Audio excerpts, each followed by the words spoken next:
So it's time to talk headphones. I admit I have quite a range of headphones, from some ancient little fold-up travel Sennheisers. I don't even want to think about how long ago I bought them, to my favourite, but not Ed's favourite, open back Grados. But thankfully we have two proper experts here who know rather more than me on the subject. We have Ed Selley and Verity Burns. Thank you for joining me. Thank you. Hi. So we're going to be talking headphones now, but not just any old headphones, right? So with some things, you really do get what you pay for, and if you pay more, you're likely to get more. But we might come across a threshold where more isn't more anymore, if you know what I mean. Before we talk about the really almost painfully expensive ones though, Verity, can you talk us through some wireless options maybe for people who are on the move or you just want to move about? Sure. I think obviously wireless headphones have become so much popular, particularly since phone manufacturers started getting rid of the 3.5mm jack and almost forcing our hand to go wireless. And that they come in all sorts of formats. These are the H95s by B&O. We've got a review on the Sound Advice website, so you can check that out. They are towards the higher end of the market. I think they're eight or £900, I believe.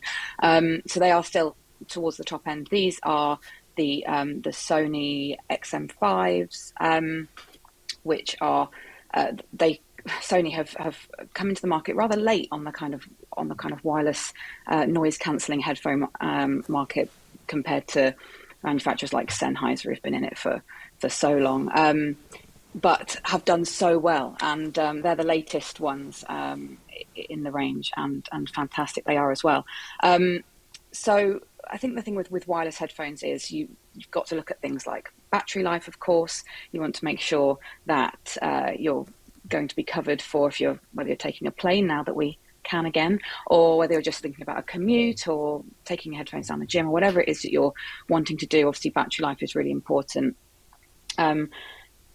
Audiophiles still can love wireless headphones. There has been a divide, like I said, for years, but since streaming has become better quality, and devices have moved on as well, and things like Bluetooth have improved, you need to consider that as well. It does get a little bit complicated, so I'll keep it kind of top level, but something like the iPhone, for example, isn't able to send over Bluetooth, to use the highest quality Bluetooth, which is like aptX HD, or Sony has a proprietary one called LDAC, which is able to transmit higher than CD quality audio without any wires, which is fantastic. So it's something to look out for if music quality is really, really important to you. You need to make sure that the headphones that you're buying support it, but also the device that you have support it as well. So that's really important. Thank you. So having taken a quick look at wireless, let's take a quick look at wired. Ed, do you want to talk us through wired headphones and what we should look out for when buying those? The single most important thing that you want to look out for with wired headphones is deciding what is going to work best for you in the space that you will be listening in. The big divide is between closed back and open back designs. Now, you've got a pair of grips tucked to your side, which are open back. This means that the driver not only works against your ear, but it is venting back out to the outside world. This is something of a Grado trademark, and there are a number of other headphone manufacturers that use the same principle. The result is that these sound airy and spacious. There's more room around the sound. It's much more effective at giving you the impression of pushing sound in front of you. The less good news is that anyone in the room at the same time as you is going to be treated to not significantly less level than you're getting in your ear, which is going to make you tremendously unpopular if that other person is trying to do something which had you put headphones on in the first place. Closed back headphones are exactly as the name suggests. They vent only towards the ear, and the rear of the enclosure is designed to keep all of that sound in. Now, there are ways and means of making sure that that sound isn't radiated back towards the ear, which affects how you hear things, and it impedes with sound quality. But in an absolute sense, for the highest possible performance, you will generally find that open back will give you more bang at any given price point than a closed back design. But equally, if you're looking at buying a pair of headphones to continue to listen to a piece of audio equipment whilst other people are in the room, it is simply impractical to consider open back headphones, because it fails that falls at the first hurdle of trying to ensure that the other people don't hear what you're hearing.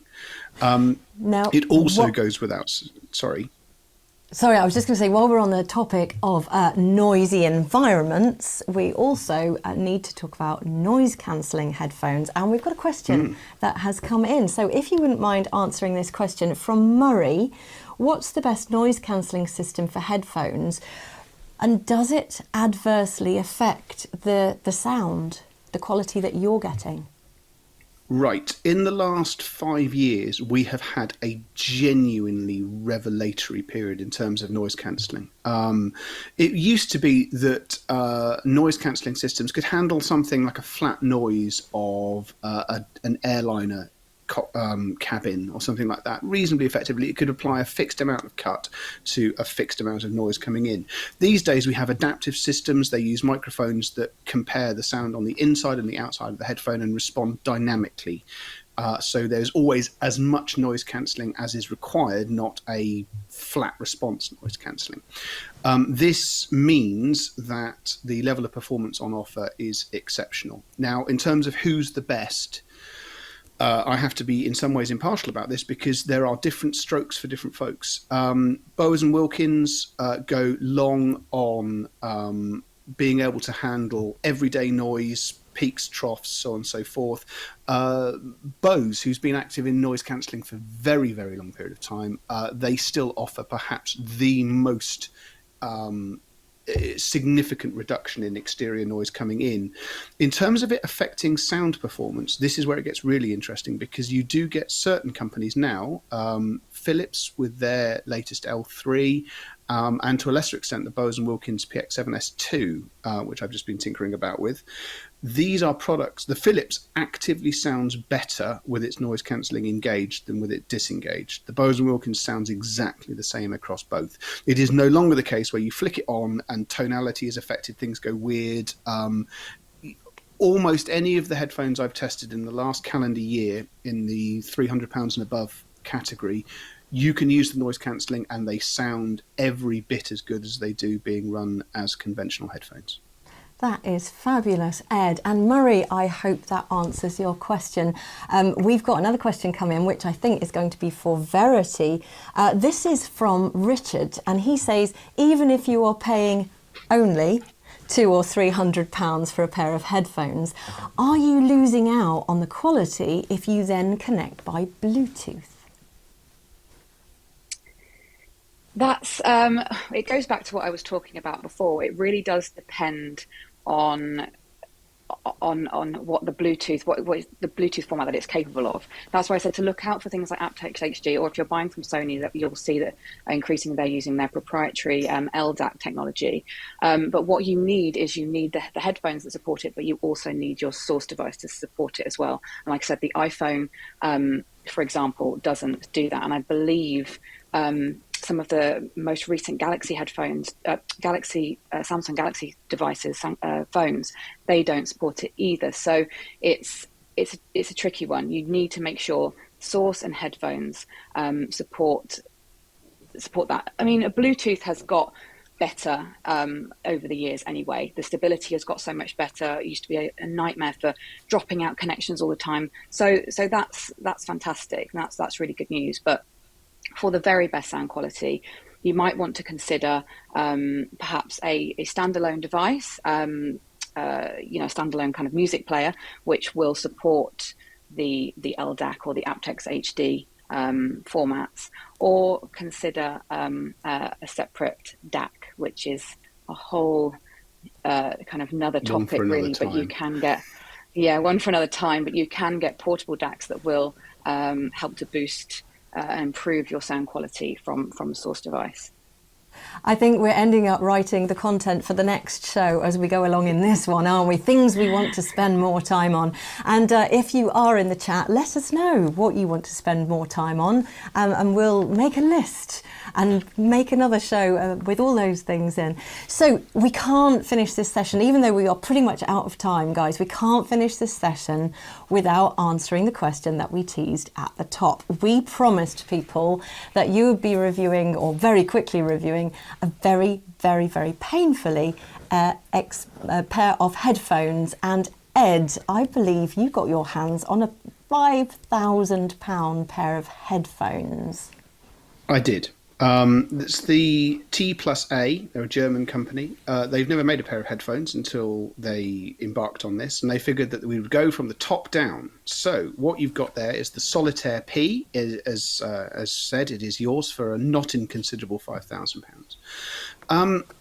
It's really important when you start looking at a product of this nature that you have to place it in a degree of context. First of all, you mentioned earlier, is there a point where things stop improving, or at least they stop improving at the same rate? Of course there is.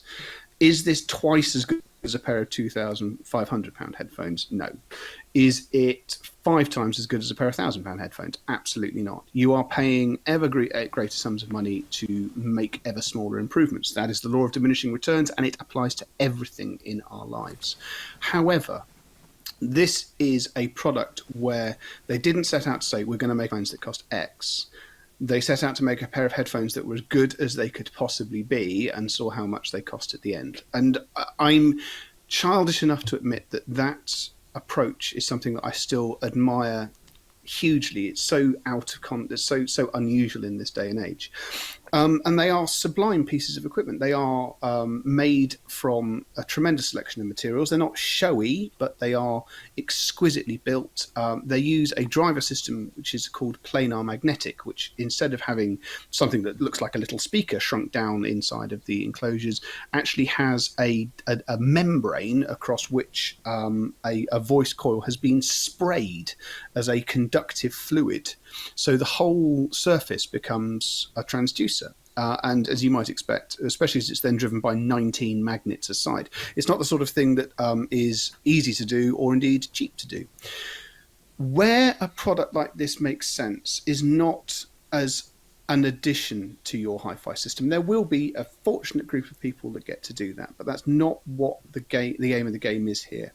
If you're watching this either live or as a recording, or you're listening to it later on, and you have got a room where you have really struggled to dial a big pair of loudspeakers in, and sometimes even any loudspeakers in, this is a way of getting a high-end listening experience in rooms that otherwise simply will not play ball.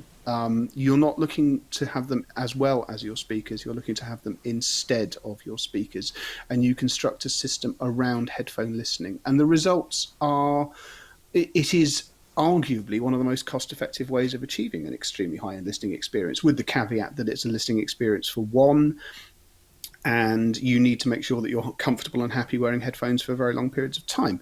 But nevertheless, if you start to view them in that context, whilst I'm never going to insult your intelligence and tell you that £5,000 is cheap, it is a surprisingly efficient way of making high-end audio work in spaces where speakers fear to tread. So that's a very specialist pair of headphones, and as you say, it's not necessarily being proposed as an additional pair of headphones. And like you, I appreciate the purist approach that they took to actually doing this. And if you've got a really difficult room, I can see that that is a solution. Verity, if we're just talking expensive headphones for someone who wants a really super good pair of headphones, and we don't feel the need to making that our entire listening experience, what have you discovered that might not be quite £5,000? Well, again, we could go into so many different types, and again, back to the wired versus wireless. If you've got a fifth of the budget, something like the Sennheiser HD800S, they're about £1,200. They're a fantastic pair of headphones, but they're still a considerable outlay for a lot of people. But fantastic nonetheless. If you've got something more around the £300-400, the Sony XM5s that we spoke about right at the beginning of the piece, they are a fantastic kind of across the board lovely pair of headphones. They tick the wireless box, they tick the noise cancelling box, and they do all of that within a reasonable budget. And do sound fantastic. No, they don't sound like the Sennheisers, and they definitely sound like the T+A's. But for a lot of people, they're going to be a fantastic pair of headphones, and ones that they can listen to, wherever they need to, really, which is it will be a really key buying decision for a lot of people. I think of all the chats we've had today, that is our most wide-ranging options. Headphones are so personal, aren't they? It's a really personal buying experience. People use them for really, really different applications. Some people have a library, a veritable wardrobe of headphones. Some people have one pair and stick to them for everything and want to invest in one super good pair. But thank you for reviewing all of those for us, Verity and Ed. You. So Michelle has a couple of great links to drop into the chat there. One is for all the current headphone reviews on the Sound Advice website, and also there's a tyre kicker's guide to choosing the right pair for you, because that seems to be absolutely key in this, is getting the right pair for you. Now, if you want to do some reviews for us, let us know. Sometimes we buy bits of kit that disappoint, no matter how exciting the marketing blurb was. Sometimes we buy the piece of kit that we could afford, and actually we get it home and it turns out to be so much better than we had ever dreamed it could be. So we are interested in knowing your experiences of living with a piece of kit and how it fits into your life.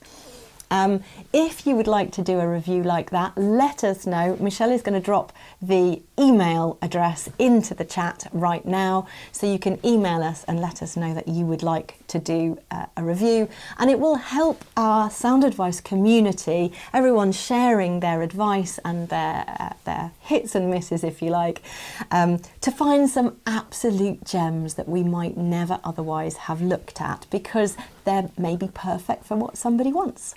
So tell us what kit you're living with that has turned up to live up to the hype, or even surpassed the hype, and we can share that with our community. So thank you for all your questions and comments today. I hope that we've managed to answer your questions to your satisfaction there in the chat. All of these items will be going up onto our YouTube channel, so if you did miss anything on today's show, you can just dial it up on catch up and find us there. Sadly, we're out of time for this show, but please do join us next time. Don't forget to hit subscribe on the YouTube channel so you don't miss it. I'll see you next time.